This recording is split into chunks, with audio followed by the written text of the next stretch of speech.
sur le grand paquebot qui, à minuit, devait quitter New York à destination de Buenos Aires, régnait le va-et-vient habituel du dernier moment. Les passagers embarquaient, escortés d'une foule d'amis, des porteurs de télégrammes, la casquette sur l'oreille, jetaient des noms à travers les salons. On emmenait des malles et des fleurs. Les enfants curieux couraient du haut en bas du navire, pendant que l'orchestre accompagnait ce grand spectacle sur le pont. Un peu à l'écart, je m'entretenais avec un ami. Lorsque 2 ou 3 éclairs jaillirent tout près de nous. Apparemment, un personnage de marque que les reporters interviewaient et photographiaient encore. Juste avant le départ, mon compagnon regarda dans une direction et sourit. « Vous avez à bord un oiseau rare, Sventovik. » Comme je n'avais pas vraiment l'air de comprendre, il ajouta en guise d'explication. Mirko Sventovic, le champion mondial des échecs. Il s'en va cueillir de nouveaux lauriers en Argentine.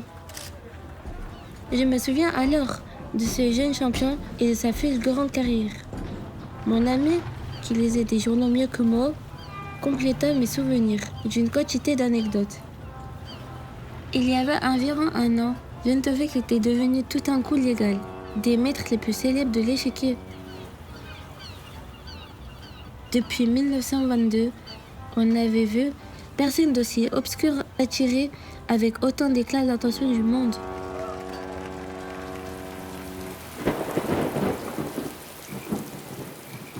Mirko Sventovic était le fils d'un misérable batelier slave du Danube, dont la toute petite embarcation fut coulée une nuit par un vapeur chargé de blé.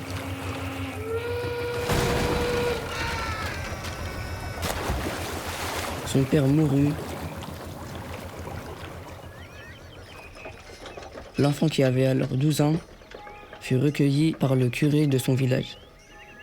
Et l'excellent prêtre s'efforça honnêtement de faire répéter à ce garçon au large front, apathique et taciturne, les leçons qu'il n'arrivait pas à retenir à l'école, mais ses tentatives demeurèrent vaines.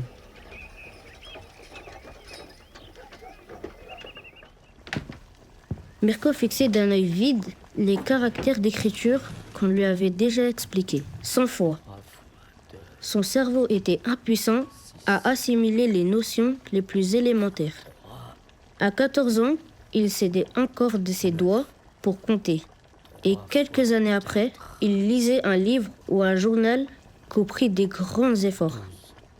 On ne peut dire cependant qu'il mettait de la mauvaise volonté ou de l'entêtement. Il faisait avec docilité ce qu'on lui ordonnait.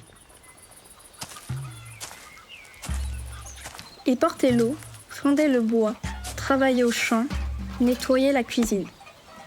Il rendait consciencieusement, bien qu'avec une lenteur exaspérante, tous les services qu'on lui demandait. Mais ce qui chagrinait surtout le bon curé, c'était l'indifférence totale de son visage protégé. Il n'entreprenait rien de son propre chef, ne posait jamais une question, ne jouait pas avec les garçons de son âge et ne s'occupait jamais spontanément, si on ne lui demandait rien.